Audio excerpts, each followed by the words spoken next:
Shalom bene data, shalom muri mwese, mu izina rya Yesu Kristo umwami wacu ibihe byose.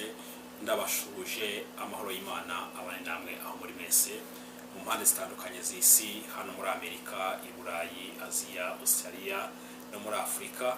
Nukuri Kristo ibihe byose ajye abitaho, Kristo ibihe byose ajya twitaho. Uno munsi twongeye gushima Imana ko twongeye kuba tubyutse turi bazima, tuvuga ubwiza bw'Imana. Amin, haleluya. N'ubuntu bwayo bukomeye, n'ubuntu bw'igitangaza Imana yacu kitugirira ibihe byose, uko itwitaho amanywa na nijoro, itwitaho uko bukeye, itwitaho uko bwije. Rero ishime dufite rya mbere rikomeye no gushimira Imana ko twongeye kubona undi munsi mwiza, umunsi w'icyumweru, umunsi w'igitangaza, umunsi utigeze ubaho kuva isi iremwa, umunsi utazongera no kubaho isi mu minsi izamara. Amin, haleluya.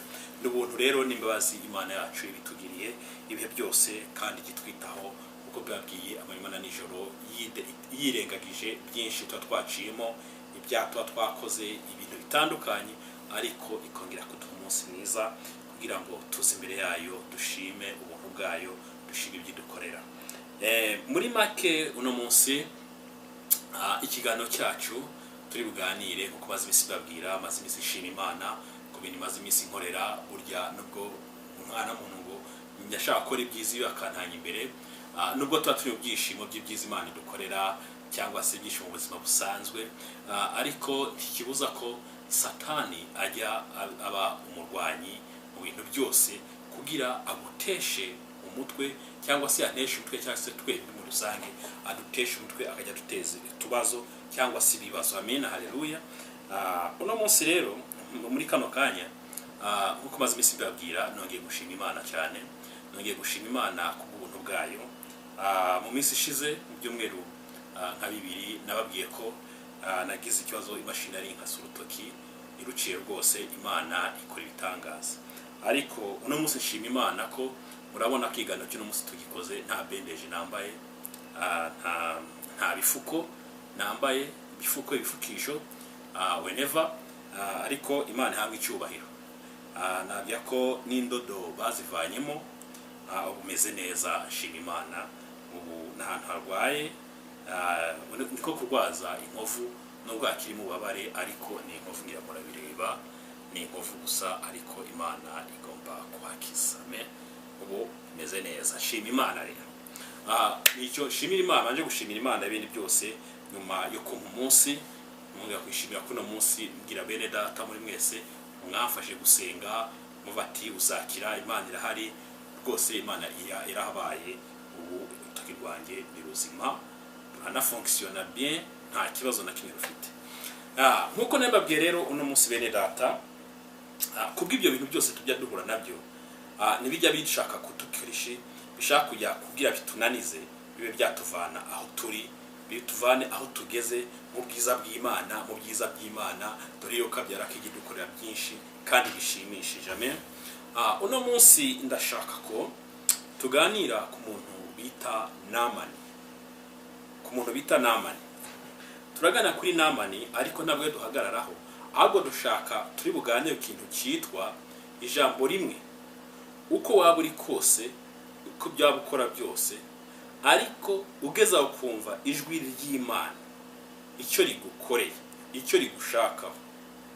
Imana ntiyita ku byo urimo cyangwa ku byo wakoze cyangwa ibyo wakoze, ahubwo ireba umwanya ugezemo n'icyo ushaka. Ufata umushaka Imana kugira ingire neza, Imana ikaguhindukira, ikakureba ijisho ryawe ry'imbabazi, ikagukorera icyo ugomba gukora. Kuko ni isezerano yatanze, niba uri mu kintu gisabye Imana mu kuri, kuko yavuze muri Zaburi ya 34 ku murongo wa 4, tujya dukunda kuvuga uwo murongo, ngizahagisha imitima yacu ibyo yifuza byose mu kuri. Na Imana ntabwo igireba uko ikintu gihagaze, habwira Imana ireba uko uje n'icyo wishakaho, kandi ikabikora. Niyo mpamvu tuvuganiye kuri Namani. Inkuru za Namani murazizi, ntabwo tuvuge byinshi, ariko turaganira kuri Namani, ariko intego ari iyo yo kumenya uko ugomba kubaho wiyo wizeye Imana mu byo urimo byose. Imana iragukiza, Imana iragutabara. Amen, haleluya. Yesu abamugisha. Nukuvuga ko ijambo ry'uno munsi tugiye kuganiraho riri mu gitabo cy'abami ba kabiri, riri mu gitabo cy'abami ba kabiri, abami ba kabiri,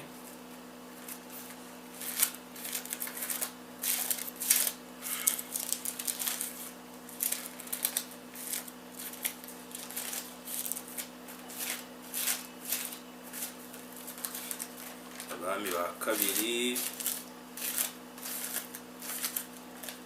ibice ni ibice bitanu, abami ba kabiri ibice bitanu, umurongo waho wa 7 turi busome tugeze ku murongo wa 14. muri hangano no munsi tugiye gusoma amagambo sa nari maremare ariko ni byiza kugira tubashe kubyumva neza. Umutwe w'ijambo uvuga ngo ibya Namani umugaba w'Isiriya w'umubembe. Amina, haleluya. Umubembe cyangwa se umunyamibembe biterwa nuko ubivuga iwanyu nuko bimeze. None reka dusome mu izina rya Yesu tuve ku murongo wa 7 tugeze kuri 14. Dusome mu izina rya Yesu. Amen. Haravuga ngo umwami w'Abisirayeli amaze gusoma uru rwandiko ashishimura imyenda ye aravuga ati, ariko umugabo kunyoherereza umuntu ngo muvure ibibembe ni Imana yica kandi ikabeshaho.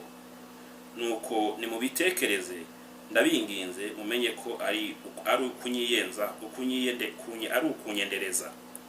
Nuko Elisa umuntu w'Imana yumvise ko umwami w'Abisirayeli yashishimuye imyenda ye, amutuma ati, niki gitumye ushishimura imyenda yawe? Mureka nsange aramenya ko muri Isirayeli harimo umuhanuzi. Nuko Namani araza azana amafarashi ye n'amagare ye, ahagarara ku muryango w'inzu ya Elisa. Elisa aherako atumaho ati, genda wiyuhagire mu Yorodani 7, umubiri uzasubira uko wari uri, nawe uzaba uhumanutse. Namani abyumvise ararakara, arivumbura ati, nahoze ngira ngo ari busohoke ahagarare atakambire izina ry'Uwiteka Imana ye, arembarembye n'intoki hejuru y'ibibembe ngo ankize. Mbese inzuzi z'i Damasiko abana na Fapa ntiziruta ubwiza amazi yose y'Ubwisirayeli? Sinabasha kuziyuhagiramo ngo mpumanuke. Nuko arahindukira arigendera arakaye. Abagaragu be baramwegera baramubabwira bati, data, iyawe umuhanuzi yagutegetse ikintu gikomeye, ntuba wagikoze ntansuye kukubwira ngo iyuhagire uhumanuke? Nuko aramanuka yibira muri Yorodani 7 nk'uko umuntu w'Imana yari yamutegetse. Uwo mwanya umubiri we uhinduka nk'umwana muto arahumanuka. Amina. Yesu ashimwe cyane. Yesu ashimwe cyane. Izi nkuru za Namani mutangiye hejuru ku murongo wa 1 murana ko byavuye ku mwana igihugu cya Isirayeli cyari gifite abanzi benshi bakigwanya iteka. Amen. Iyo Siriya, ikigo cy'Isiriya niyo Siriya y'ubu ngubu, murabona ko bihora ari mu ntambara n'ubu baracyarwana. N'ubutimo tuvuga no magambo Isirayeli na Siriya byama bireba na yingwe. Amen. Ariko icyo gihe habaye kunyaga, baza banyaga abantu b'Isirayeli bajya babajyana, abaromani baza rwana bakajyana, abasiriya nabo barabikoraga. Ariko icyo gihe baza kunyaga akana k'agakobwa. Izo nkuru mwasoma hariya. Ariko hari ikintu gikomeye. Umwami wa Isirayeli, umwami wa Isirayeli amaze kubona urwandiko rw'umwami w'Isiriya, ararusoma ko yarazi ko intambara akunda gukora. Aravuga ati, umuntu ari manyendereza mubirebe neza. Ariko ntarazi ukuntu Imana yakoze, ntarazi message ukuntu yaza. Ariko ageze ngo ashishimura imyambaro yari yambaye, ashishimura inyambara abami. Amen. Ngo kubwa gahinda ziko ubwoko bwa Siriya bugiye kuza kongera gukora ibyo basanzwe bakora muri Isirayeli. Ariko ijwi ry'Imana rigera ku muhanuzi. Imana iramubwira ati, no, mureke wansange. Amen. Mureke ansange, ngo uyu munsi aramenya ko muri Isirayeli hari umuhanuzi. amina haleluya ngo mureke umukozi w'Imana Elisa bene data abwira umwami wa Isirayeli ati mureke aza kubera iki bishishimura imyambaro iyo ntabwo ari intambara ni Imana ibikoze ati we mureke azi tujye namenye icyo ashaka namaze kubwirwa icyo ashaka ariko umuntu kwera yaje afite avati yari afite intego imwe yo gukira iki gukira ibibembe amen none hageze ku mukozi w'Imana Elisa ngahigera imbere y'umuryango ngaramureba ngaramubwira ntumva genda mu mugezi wa Yorodani wiyuhagire n'inshuro 7 cyangwa se wibiremo inshuro 7 Namani ararakara arababara cyane biteye ubwoba agira umubabaro ati ibi nibyo ambwiye kindarinzi kari bita sohoka akandeba akareba ukomeze akangira n'impuhwe agatangira gutakambira Imana ye andambitseho n'ibiganza akumva ko narambikoye ibiganza niko kwizera yari afite mbere data burya ibintu byose bijya bitangira no kwizera ari mpamvu nababwiye ko tujya tuganira isomye amagambo y'Imana ikintu cyose ugomba gukora wizeye ko igomba gushoboka amina haleluya we yarazi ko ari gusohoke ariko Imana ntabwo itegereza ibyo bintu ntabwo igikora uko nguko wopfa kuba yihaye umwanya irimo umaze kwemera Imana ko ishaka gukora ikintu Imana ibikora mu mwanya wose urimo upfa ko ufite kwizera kuvuze ngo ukwizera kutagabanije amina haleluya iyo ugize kwizera kutagabanije Imana ikora ibintu byayo byose ku mupango wayo aho uri hose Imana ihabwa icyubahiro amen Namani yari afite mu mutwe we kumuhanuzi Elisa ari bwita sohoka akamureba ngo kubw'agahinda mugiri gagahita atanga gutakambira Imana ariko Imana yamubwiye kuva kiri hari akibona urwandiko gira ku mwami yari yamaze kubitunganya biri mu nzira genda wiyuhagire muri Yorodani jya muri Yorodani wihagiremo 7 wibiremo 7 Namani arababarangi iwacu dufite inzuzi zimeze neza nta iki kiziba cya Yorodani rwose cyane muri Isirayeli ntabwo nakiyuhagiramo ntabwo nakijyamo umuntu umutwara umugaba w'ingabo za Syria chef d'état major ngarababara ngahita ava ndaraka yaragenda ariko ngo bari kumaragenda abakozi be cyangwa se abaseke bamwungirije bamuherekeje iyo musomye hariya hejuru urabona yaje afunitse imyenda yo guhinduranya ibiki yaje afunitse amazahabu ibintu byinshi ngari bushimira umukozi w'Imana baravuga ati ariko data ibintu umukozi w'Imana akubwiye ubiyakubwira ibikomeye birenze ibyo ntabwo ari kubikora mwumva ijambo ry'Imana iyo ryaje uwo ari we wese rimugiraho akamenya nuko aritekerezaho n'abamuherekeje baramaze kumenya nyamara twanze dufata n'urugendo hari ikintu Imana ishaka gukora amina hari ikintu Imana ishaka gukora bavuga ati mwami data iyo umuhanuza kubwira umukozi w'Imana yakubwira ibintu birenze ibingibi ntabwo bubikoze wagiye Yorodani ukiyuhagiramo za nshuro 7 akubwiye ukiramo za nshuro 7 akubwiye ko nta na kimwe bitwaye amina haleluya Namani ngahita aratekereza arebye n'urugendo yakoze kandi yibuka ko izo nkuru zavuye ku mwana wo mu bwoko bwa Isirayeli yabaye umujakazi hariya muri Syria akoreshwa y'uburetwa atekereje ku kana kayimubwiye Namani ngatongera ngarahindukira atumva burya kumvira nubwo ari umuntu ukomeye kumvira umuntu utegeka nabyo ifite akabara umuhanuza ubwe ategenda wibire muri 7 muri Yorodani abasirikare bo hasi bamuherekeje nabandi bategetsi bari bamuherekeje bari benshi yarazanye n'abantu benshi bateka ibintu byinshi bavuga ati data ndabose bamita ngo data ariko agira ngo ahita arabumva ati reka njye muri ari amazi za nshuro 7 bambwiye ati iya gutegeka ibikomeye biruti mwumve bene data ngiya gutegeka ibintu ibikomeye biruti bageze aho bumva ko bageze ku mukozi w'Imana afite kubategeka icyo ashatse cyose abwiye n'Imana ati ntugikore kandi ubikoze biratungana amina haleluya Imana ndumugisha Imana ihumugisha bene data Namani ngahita aramanuka agera kuri Yorodani ayireba ukwisa bene data yigezeho ni nk'ikiziba abantu babayeho mu Rwanda bazi umugezi wa Muvumba niko hameze. Abazi umugezi wa Muvumba hariya mu Mutara barabizi.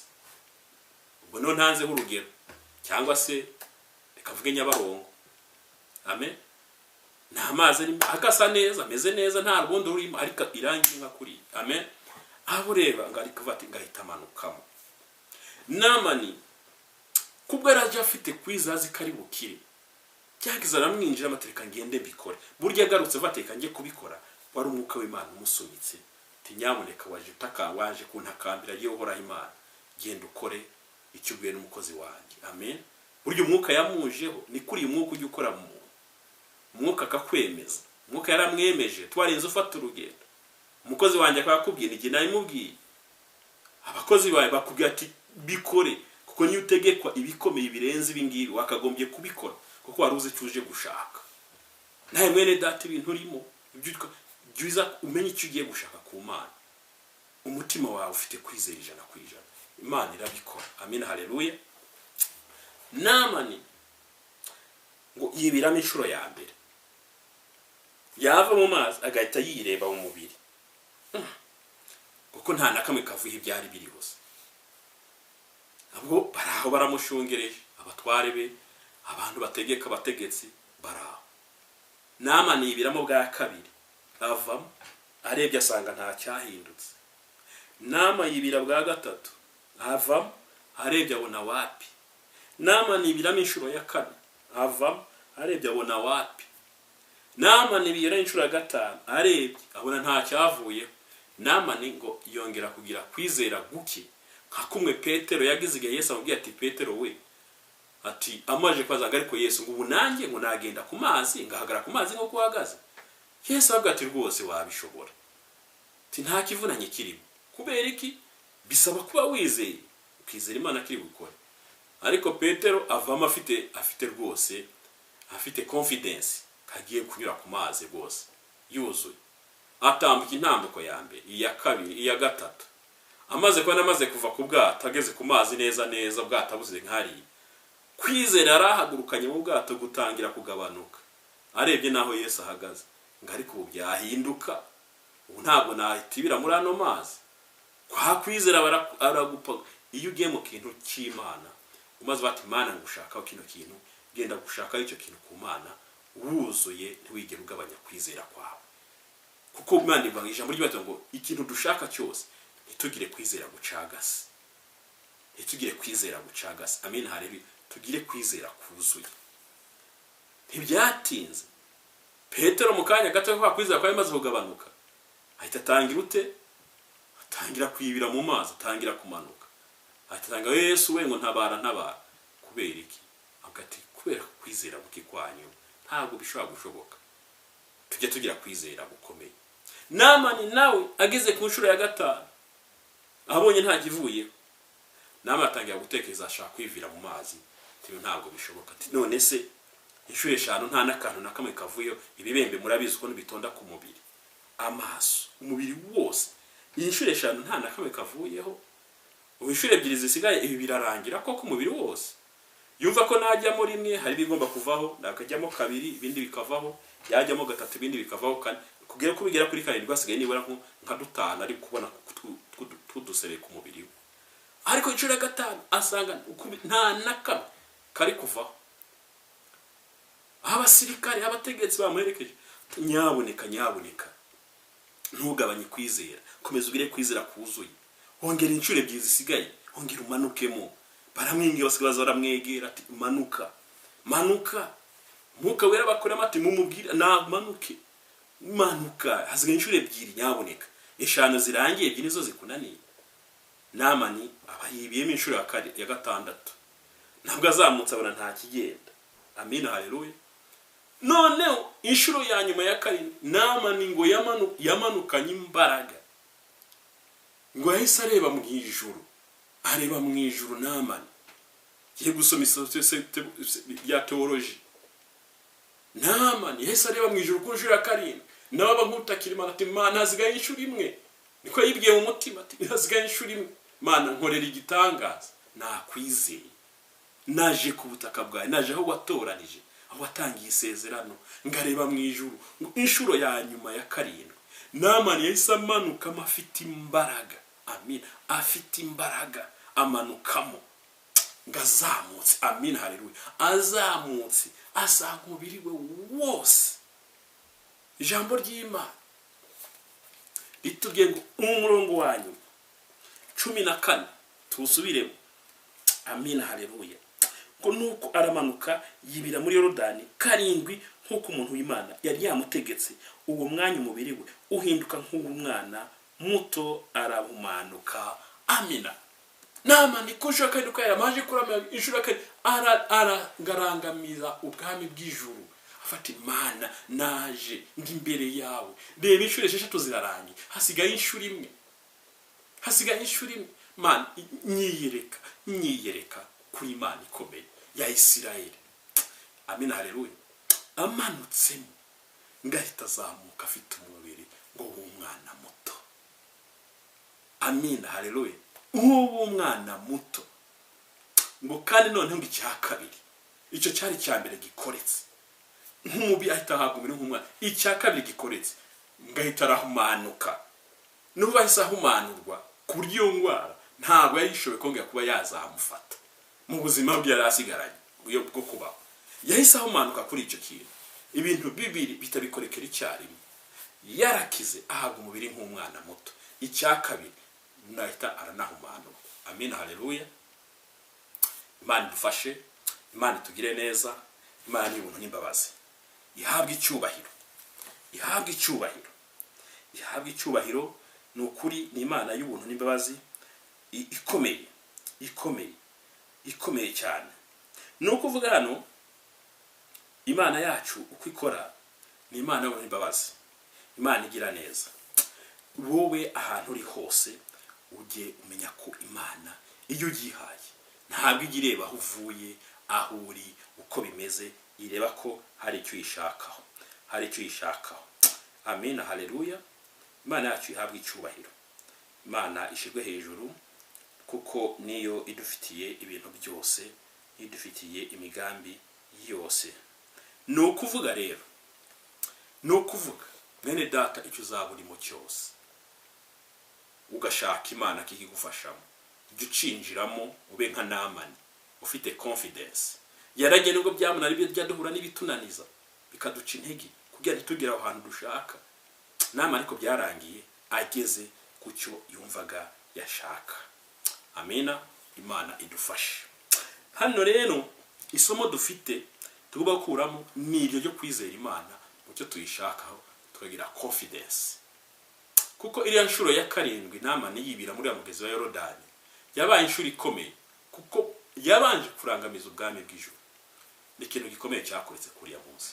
Ibibazo byose turimo, icyo dushaka cyose, cyari ikibazo gisanzwe, icy'ubuzima, icyo ari cyo cyose, rangamiza ubwami bw'ijuru. Nturebe umuntu kuko Imana igikora nk'abantu. Amen. Haleluya.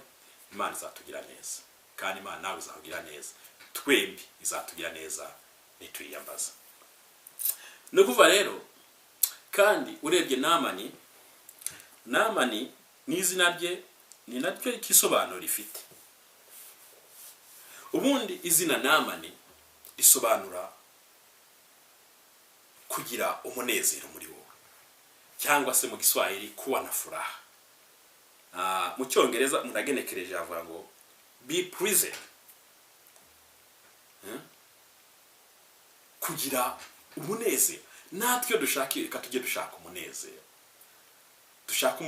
Kurabona izina rye nicyo gisobanura. Izina rye ryasobanura kuwa na furaha, kugira ibyishimo muri wowe. Nikizana ry'Imana ryaso ariko ari byo yahuye nabyo. Nubwo yarwanyije ubwoko bw'Imana ariko Imana ntiyabirebye. Yavati uko bizagenda kose ufite umunsi, buriya munsi Imana yari yiwuze. Ati uko izina ryawe ababyeyi bari guhayira uzagira umunezero kandi tuzamenya kuri Imana. Kandi umunezero yavanye muri Isirayeli mukomeje hari hasi murawubona. Yazanye ibintu amazaha ibintu ngajyagiye umukozi w'Imana Elisa ariko urana ko n'umwami yari yamaze kumubwira ariko uyu muntu ambwiye ibintu agikarije wica agise karije ukora ibintu jewe se ndi Imana.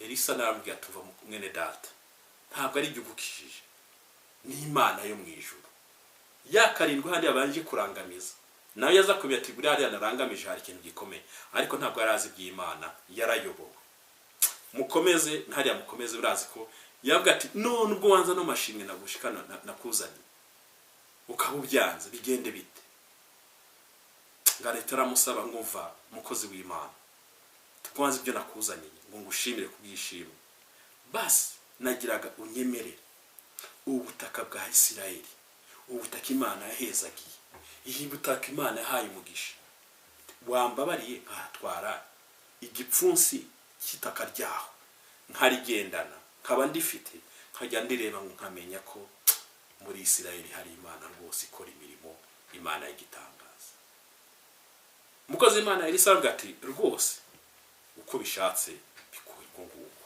ngo yagiye yitwaje agataka ka Isirayeli ngahari hose akajya avuga ati Imana ya Isirayeli Imana ikomeye yahavanye ubuhamya bukomeye amina ubwo nawe ugire kwizera ugire kwigomba gufata Imana yawe ukagenda mukuri Imana izakuba hafi no kuvuga ko uko tubonye ko Namani bisobanura kugira umunezero muri wowe kugira umunezero icyo gisobanuro cy'iryo zina ikindi kintu twakura mu iri somo ni igisobanuro cy'imibembe igisobanuro cy'imibembe muri Bibiliya uko bisobanura ubundi urebye imibembe ni symbole y'ikintu muri Bibiliya isobanura ikintu cy'icyaha cyangwa se by'ibyaha byakwizingiyeho turabana ndi umuntu uri umuntu turabana hari ibintu bitwizengurukaho bikatubata amena ariko igihe kiragera Imana ikadutabara ikadukiza amen no kuvuga ngo iyo byo bintu rero niyo iyo symbole y'ibibembe cyangwa se ya lipros mu cyongereza no kuvuga ni symbole y'icyaha kugenda cy'ibyaha cyangwa bitugenda bikatufata bikatugumya ariko igihe kigeze Imana ikabidukuraho amen haleluya ngo icyaha kandi unukuvuga ko ni kikaza kikakwangiriza kiri collapse kikakwangiriza kikagukura mu mwuka w'Imana kikagukura mu gakiza nuko icyaha cyangiriza umuntu ari mu by'Imana ubirimo ariko kubwibye imiyaga n'ibihuse byabiguhiga bikakugenza nk'uko nguko none kindi kandi do ibibembe rero ubwabyo nabyo bikongera gasobanura ko byonona umuntu akurya doka icyaha cyonona umuntu mu buryo bwa mpwemu cyangwa se bw'uburyo bw'umwuka wera none ikongera konona kaba cyaba corrupt ku muntu mu buryo buri physical nka kurya ibibembe byonona umuntu physically ku mubiri bikagaragara amen bikagaragara natwe tugira ibyaha dukora bigaragara tugira ibyaha dukora bitagaragara ariko bikarangiye baye nk'uko kwibembe bigaragara inyuma Imana ari dufashe cyane bene data ubwo irinde kandi twabwira ushaka gusobanukirwa ibibembe nko muri Bibiliya reka turangirize ko no murongo w'abarewi mu abarewi ibice 13 umurongo waho wa 14 hano umutwe w'ijambo ngo amategeko y'ibibembe ubwo mwabisoma kugira mubimenye neza mubisobanukirwe amen reka dusoma mu barewi 13 umurongo wa 14 twumve uko havuga ngari iki gisebe cy'inyama niba kizabubonekaho kuri uwo munsi azaba ahumanye ngo niba icyo gisebe kizabonekaho uwo munsi ngazaba ahumanye niyo mpamvu uriya murongo wa nyuma watubwiye wa 14 ko yahawe umubiri mushi icyambere cyakoye hawe umubiri mushi icya kabiri ahita arahumanuka Imana irahumanura nta koza ngakugira imibembe nguko ukibibembe yari imeze n'abantu basanzwe biwacu umuntu agize ahita ahabwa kato iminsi 7 iminsi 14 se bitewe n'igihe bizamara Imana rero bene data ibaho umugisha Mana y'amahoro Yesu Kristo ibihe byose abaho umugisha muri mwese mu byanyu kandi akomeze abagire neza. Ijambo nacyo ko tuganira kuri kino cyumweru kuri ryari iryo cyumweru cy'itariki ya 10 ukwezi kwa 4 2022. Yesu abaho umugisha abagire neza, ko tuzongera mu cyumweru gitaha. Shalom shalom.